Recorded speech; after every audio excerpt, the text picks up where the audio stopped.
Okay, thank you so much everyone for being here. Today I've got Gus, the guru of the indigenous plants in Africa. If you've seen him or don't know about him, you are going to get a treat. So I'm going to ask Gus to tell us. He's my brother from Zimbabwe, and he's going to tell us all about himself and what he's doing. And we would love to know, about plants in Africa and, all the challenges and the wonderful things. So Gus, carry it away. Thank you very much, Sabina. Very nice to talk to you and to all of your listeners or watchers or wherever you are. I'm sitting in my home. It's nighttime here in Zimbabwe, and it's midwinter, so it's quite getting a little bit chilly. But I'm very excited to be talking to you because I'm happy to share my enthusiasm for African plants and the potential that they create for rural people in Africa to benefit from them and for our native biodiversity. I started my journey in indigenous plants in Africa 30 years ago as a young researcher, researching ways to promote conservation of native biodiversity in rural areas of Zimbabwe and other parts of Africa. And I realized that the main threat to our native plant biodiversity was clearing of land for agriculture, and that most of the crops that we grow for agriculture in Africa, for some reason, I don't know why, don't actually come from Africa. So we've got beautiful native vegetation, which we're removing, and then we're planting usually in straight lines, in rows of monocropped crop, something that doesn't even come from Africa.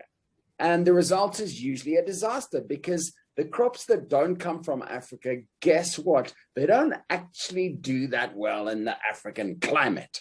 Okay. Meanwhile, all the crops that have been designed by thousands of years of evolution to be perfect in the African climate have been removed and replaced with something else. So for me, my real mission is to create an awareness amongst everyone in Africa that our indigenous plant inheritance, if I can call it that, is much, much more important to us than these crops that come from other parts of the world. And ultimately, our survival depends on our ability to be able to harness them and to live with them harmoniously, as we did historically in the past. So what I'm really trying to do is to reignite a passion amongst people in Africa on the traditional medicinal food uses of our plants, and to share that with the rest of the world, because of course, we've got so much in Africa to offer everyone else, and for various reasons, it hasn't really been publicized and discovered. And I think a big part of it is us. I think in Africa, we've tended to look at plants and anything from other parts of the world as if it's more important and useful than what we've got ourselves. And that's something that we have to change. Absolutely. And that's such important work, and I think as a result of what you're doing, more of the world will get to know really what Africa has to offer, something that's African and African indigenous has to offer. So Gus has got a wonderful YouTube channel that you can learn about all of this. I was on his YouTube channel like for 2 days straight. You binge on Netflix, I was binging on Gus. Thank you.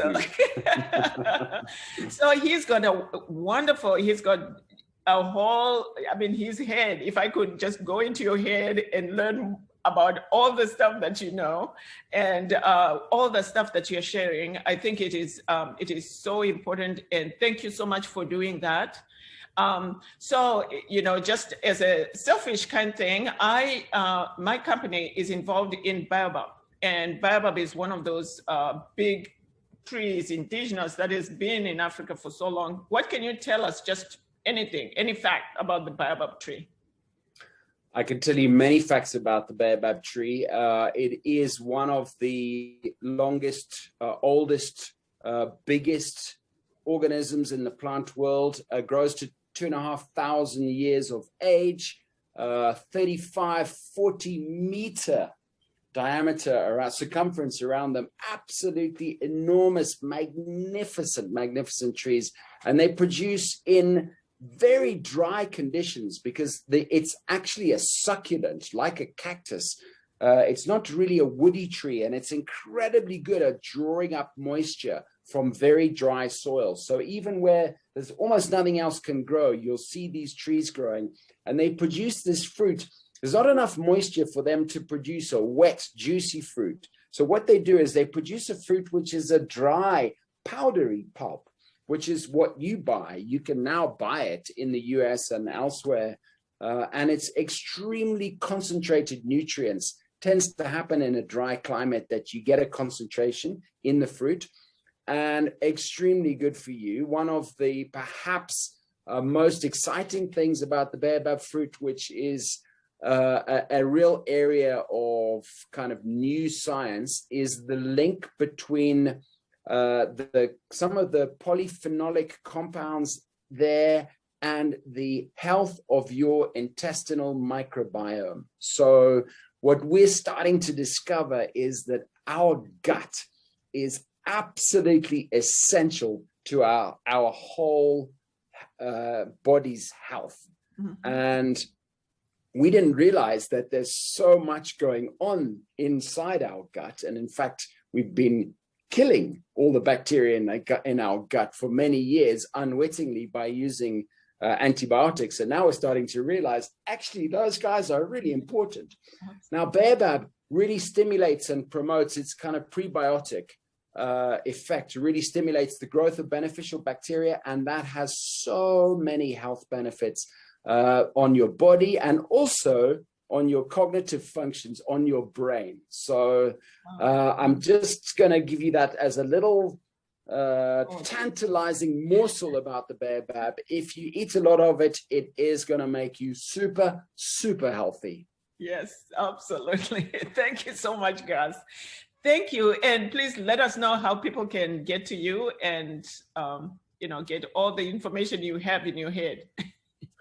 Well, I've been inside my head. It's a pretty scary place. I'm not sure you want to get everything in there, but if you want to see my videos, you can go to africanplanthunter.com or go onto YouTube and just Google African Plant Hunter. You'll find me there. I'm also on Facebook and LinkedIn, a little bit on Instagram. I'm a bit of a novice when it comes to Instagram, but I'm kind of trying to get there. But anyway, if you just Google African Plant Hunter, you're definitely going to find me. And there's plenty of videos there about different indigenous African plants. And yeah, if you have 2 days of your life that you want to, as Sabina has, go and spend it binge watching, you're very welcome to. Well, thank you.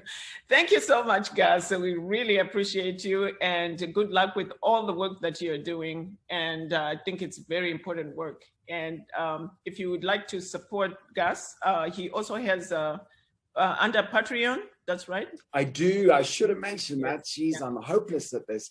Okay, I've got a Patreon page. Yeah. Patreon.com/African Plant Hunter, and you can support me to help make more videos, which are basically self-funded. So yeah, any support or assistance you can give me is really, really, really helpful. So wonderful. Thank you. Yeah. Thank you so much. Thank you. And we'll let you go and sleep in Zimbabwe. Wonderful. Thank you so much to all of you. Thank you, Sabina. And I look forward to seeing you all again somehow, somewhere, perhaps under the African sun. Yeah. Take care. Bye. Bye.